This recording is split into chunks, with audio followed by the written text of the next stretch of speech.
Hello, and welcome to the Gamers of Westeros webcast. I'm Alex. And I'm Anthony. And today we are here to share with you our top 7 cards from the Song of the Sea cycle. We've each chosen our favorite 7, not necessarily what we think are the best 7, but our favorite 7 cards from the cycle, and we're each going to share them with you. Okay, do you want to start with your 7th first? Not before we tell them a few things that we need to.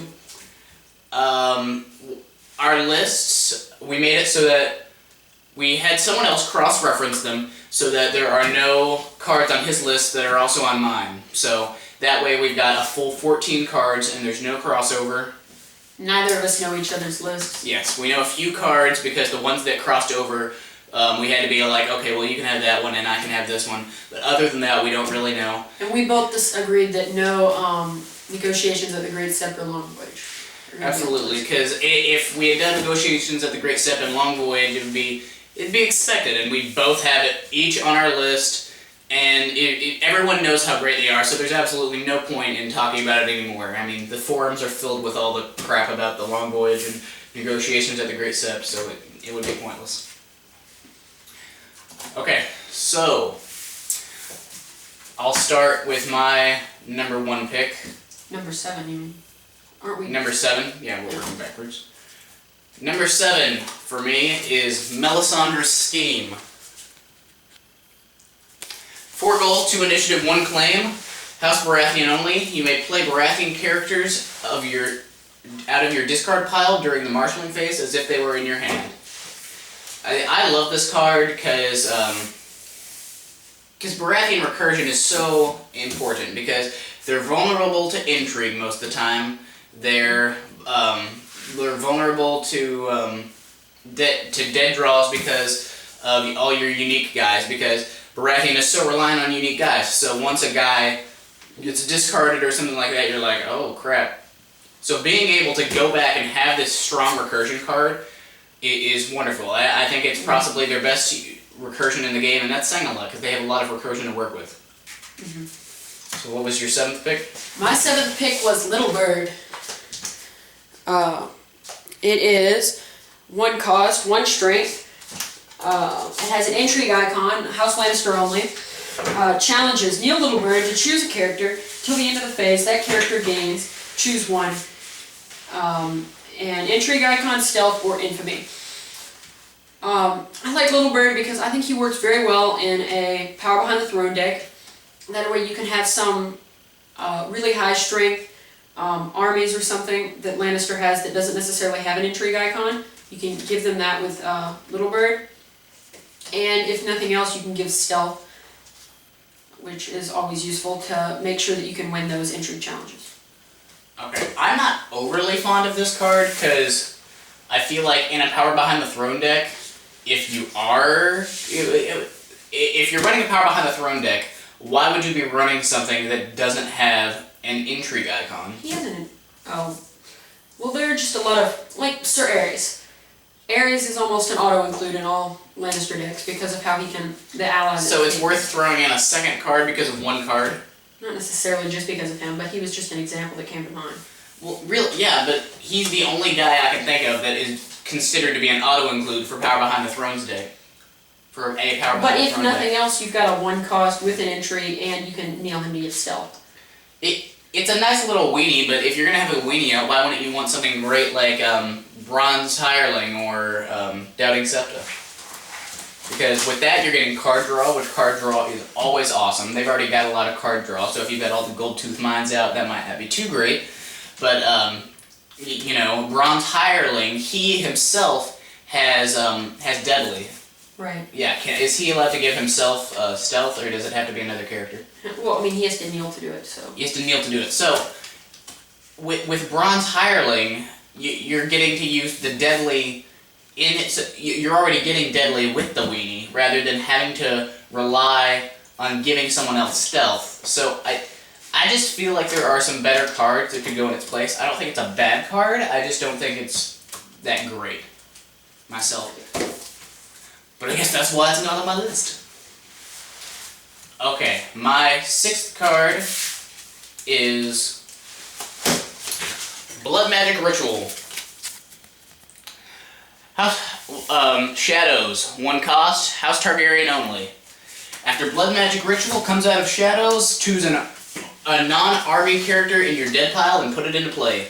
Attach Blood Magic Ritual to it. If Blood Magic Ritual leaves play, kill attached character. Okay. I like this card a lot because it's awesome. Okay, so one of your awesome guys dies, and then what are you gonna do? Because it's like you need to have your characters out. You have this. You bring back a guy, and in burn decks it's phenomenal because you have all these come into play effects that say when this character enters play, reduce strength, or kill an ally, or a refugee, or what's the guy I'm thinking of? Long lances. I mean, if you get this on a guy like that, you get to re-trigger those effects, and you've got all these guys jumping around, and I just think it's a marvelous effect. My 6th is Quentin Martell. He's 3 cost, 3 strength, military, and power. He has stealth and response. After Quentin Martell is killed, claim 2 power for your house. I like him because in a Martell deck, especially the kind of Martell deck I run, Knights the Hollow Hill, you're not necessarily going to have as many characters as your opponent, so you have to have something in case they get killed, and that 2 power is nice, and this also can discourage your opponent from wanting to make those military challenges or wanting to try to kill people, because then you can just kill Quentin and get 2 power. Okay. I really like that card as well, but I'm going to play devil's advocate here and ask you, why if you're going to have a deck that works with a Red Viper and holding the Trident and cards like that rely on having just a few guys, then why would one of your few guys be a guy that's just there for claim soak? Well, he also has the military power and stealth, so he's not just there for the 2 power. He can. I mean, he's a fairly strong character on his own, but why would you choose him as opposed to a great character like I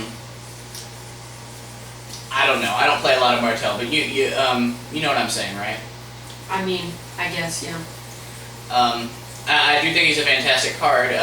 I just wanted to see what you had to say about that. Okay.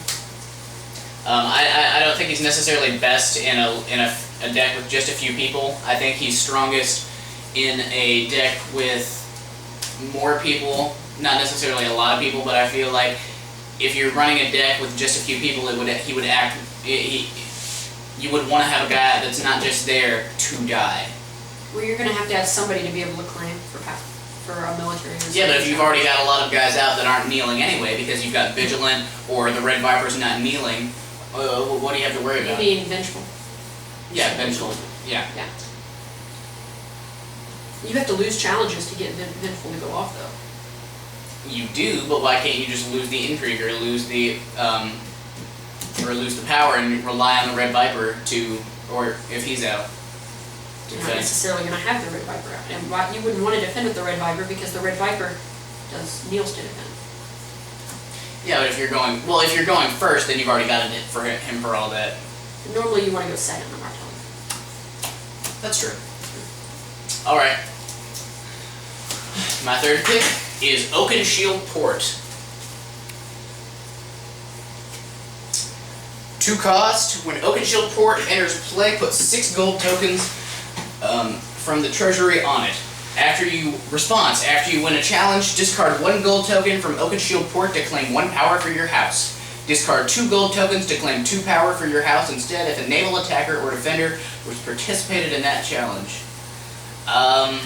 This card's fantastic because in a Baratheon Rush deck, which is really all they have. I suppose you could consider some Ashai builds to be control, but Baratheon, Black Sails, and Power or Noble Rush, and Knights, I feel like they're all reliant on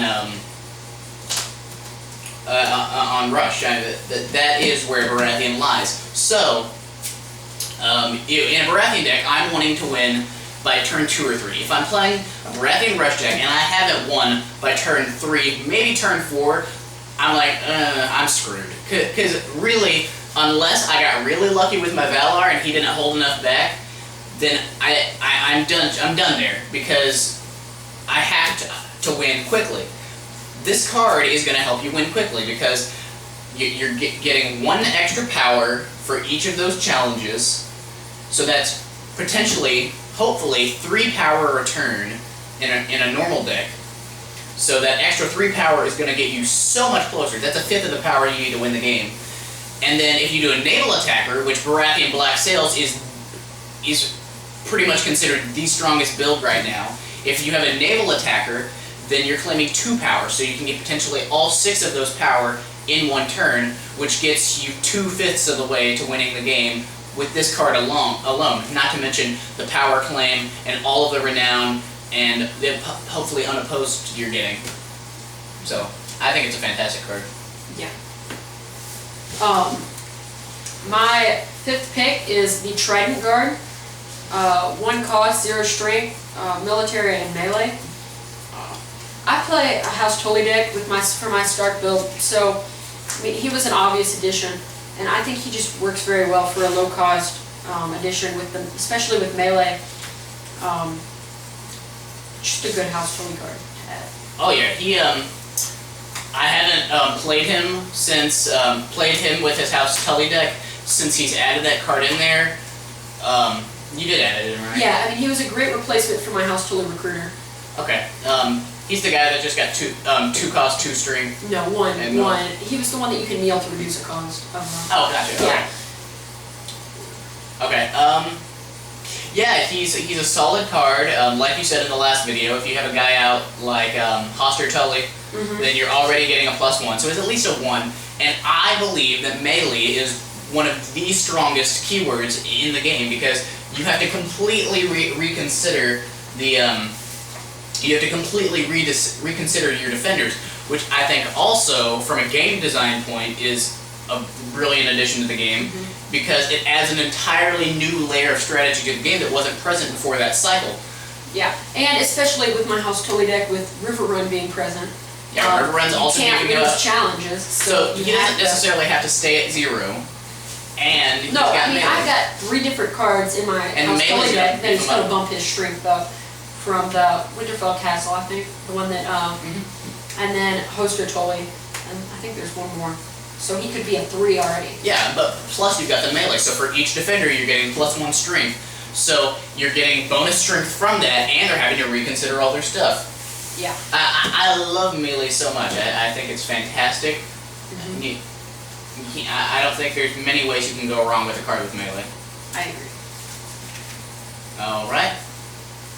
My 4th pick is White Harbor Dromon. 2 cost, worship, challenges. Kneel White Harbor Dromon to choose a character until the end of the phase. That character gains renown and a naval enhancement on each of its icons. This card's awesome. That's why I put it in my list, because naval icons are always nice to have. You're not going to go wrong with a naval icon. You have the ability to jump in at the last minute to a challenge and surprise people, which is always nice. That surprise element, it really can give you the upper hand in certain situations. You can also get renown with this card, which my main Stark deck is a Stark Siege of Winterfell deck.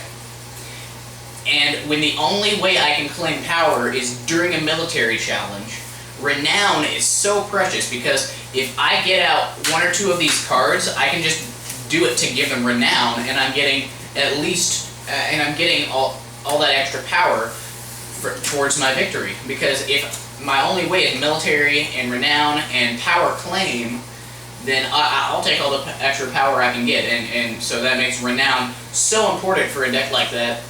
And the naval enhancements are nice. I would almost consider splashing this into any Black Sails deck, because of just giving the advantage of the naval enhancements. And Baratheon or Greyjoy, really. both of them have enough naval so you don't need to, but I still think that there's a few cards you want to have in there that aren't naval, and if all your naval guys get stuck in your hold, and you've just got a stack of locations, and a couple of the guys that don't, like Val or Robert Baratheon, or there's several guys that are just nice to have but don't have a naval icon.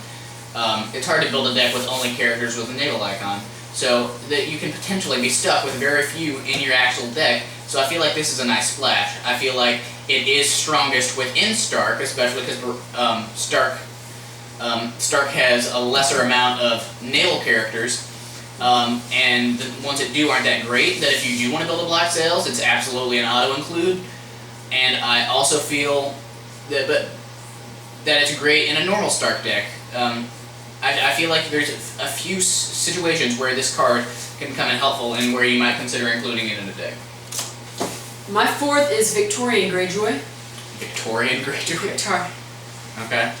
He's 4 cost, 3 strength, military with a naval enhancement on that, power icon, and his ability is when Victorian Greyjoy is attacking, raise the claim value on the revealed plot card up by 1 if you control more participating characters with naval enhancements than the defending opponent. I think this is great in a Black Sails deck. Clearly. Yeah. What else would you put it in? No other deck.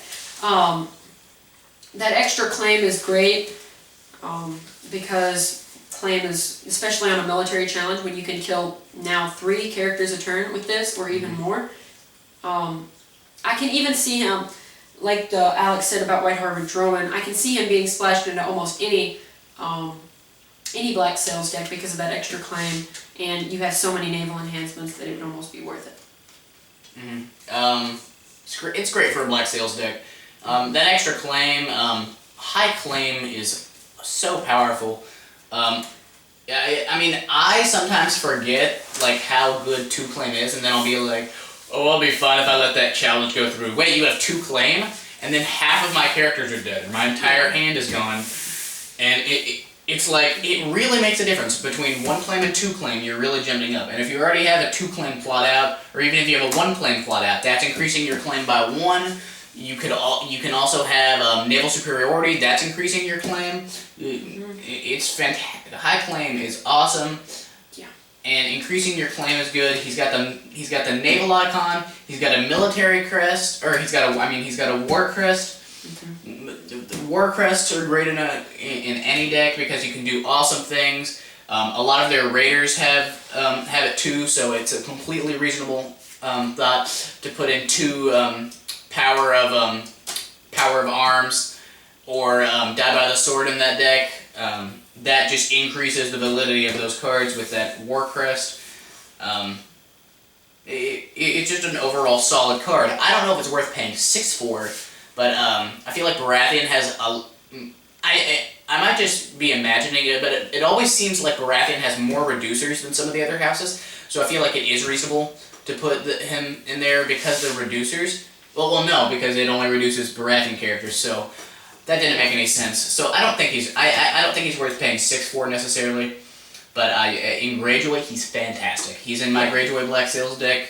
I haven't really, well, I constructed a Greyjoy mill deck, and then as Dodd in our local meta pointed out, I didn't have any win condition, and I was all like, so that's why this deck sucks, because in this game you can't win by milling. So you have to have a win condition, and I had some Raiders effects in there, but I wasn't capitalizing on them enough. So I went home, I threw in some more Raider stuff, stripped down some stuff that had no benefit other than milling, and then I was all like, well, I've got enough cards here, and it'll help me with my win condition a little bit to make it Black Sails. So I made the jump, and I turned it into a Black Sails deck. He's definitely in it because it's got the War Crest, which contributes. He doesn't have the Raider trait, but a lot of the Raiders have the War Crest, and I'm running stuff like Die by the Sword and Power of Arms, and so that works great with them. And he's got a naval icon, and he's increasing claim, which are all great effects. I think he's a really solid character. Okay. My next card is Favored by the Warrior. It is an event card. Prayer. Any house except Stark Response: kneel 2 influence or kneel a holy character to save a unique character you control from being killed. Any player may discard 3 power from his or her house to cancel this effect. Then search your deck for a copy of that character and attach it as a duplicate and shuffle your deck. In the last video, I went on about this card for quite a while. I really dig it. My Lannister deck is a Power Behind the Throne's holy deck. So I'm almost guaranteed to have out characters like Lancel Lannister, Doubting Septa, High Septon, Practical Believer, all these holy guys. So I can almost always guarantee I have the opportunity to trigger this. And if I do trigger this, then I'm not only saving Lancel Lannister or Cersei Lannister, or a great unique guy from dying, I'm getting to search my deck for a duplicate to ensure that they're around for longer because they're such key components of my deck functioning. And I think that since it not only saves, and I'm almost guaranteed to be able to trigger it, kneeling a guy kind of sucks, but you know, it's the price you have to pay. Since I'm getting to save a guy and ensure he's going to be out longer, I don't think that in my particular build I can really go wrong with this card. And he could work in other decks too, even if it's not a holy deck, because you could use, especially in like a Marshall Knights of the Hollow Hill deck, because you have so much influence in a deck like that. Mm-hmm. You could use that 2 influence to make that work. Yeah, absolutely. I usually don't keep around my influence because I don't usually run a lot of cards that have influence kneeling effects, because I figure that I am more of a rush player, so I want to be able, unless it's a fiefdom, I want to be able to use my C or something like that as quick as I can to just reduce it by 2, rather than just keeping it around for the 1 influence. Yeah. That's just the way I feel about that. But like in a Targaryen deck where you have to keep the influence around, it's great. You can use it on, use it on a dragon. And if they do discard 3 power from their house, that's slowing them down, you know? Yeah. So if you do lose a deck, if you do end up losing the guy because the card doesn't trigger because they discard the 3 power, oh well, they have 3 power less. It gives you an opportunity to get past them in the power because they're losing the power. And yeah, I think I dig this card. Alright, my third pick is Cersei Scheme. 3 gold, 6 initiative, 1 claim, House Lannister only. If you win a challenge as the attacker and the defending player does not have more participating characters than you, choose and kneel 1 character controlled by the losing opponent. I think it's great. It makes your opponent, you're able to slow them down so much with that kneel. Especially if you have Power Behind the Throne. You're going to be winning intrigue challenges, or at least you should be, and generally you're going to have more attacking characters than the opponent does defending. So you're able to kneel one of their characters with a military icon, so on their turn they're not going to be able to kill off some of your intrigue people. And also, this also makes them think that they need to kneel a bunch of their people who have intrigue and military crest or icons, so then they're not going to be able to hit you as hard on their turn. Solid card. 3 gold, 6 initiative, 1 claim. The stats are fairly standard except for the initiative. Initiative's above average, which that's nice. Although with a kneeling deck, which I think it works best in, because of its kneeling effect, I usually want to go second, because then I have more guys to kneel. So I feel like the initiative is kind of irrelevant in that case. Especially when we're in such a rush meta. But it's still a solid card. But that aside, the text is beautiful. I really dig it. Okay, your second. Number 2. Crap. Call of the Three-Eyed Crow. House Stark only. After a unique non-army character you own enters your dead pile, put that character into play knelt under your control. Okay, so this is awesome. I talked about it in our last video, and I think it's one of the best cards of the cycle because there's so many key components in most Stark decks, especially in my Stark Siege deck, which is what I'm running. There are so many key components that I don't want to lose. I can't use it on my Northern Cavalry flank, but I can use it on Rickard Karstark. I can use it on Syrio Farrell. And I keep those guys out, because once they're gone, I get really scared, but I can use it on Maester Lewin too. I love being able to have this one card that'll just save a key component to my deck, because I'm running so many of them, because they're such key components, that I'm risking a dead draw. So I'm not risking that dead draw, because I can just save them with this. And yeah. I agree with you. That was one of the cards that we both had picked. That we both picked it, but I ended up getting it because of him choosing another one. Is it this one? No, it is it's my not. first. My second pick is Carl the Maid. We both misunderstood last week, but after being corrected when we did our video and really looking at it some more, I realized how phenomenal this card is. Oh, it is. It's 2 gold, 2 strength, 2 military and an intrigue, and the intrigue has a naval enhancement. It has intimidate and response. After you declare Carl the Maid is a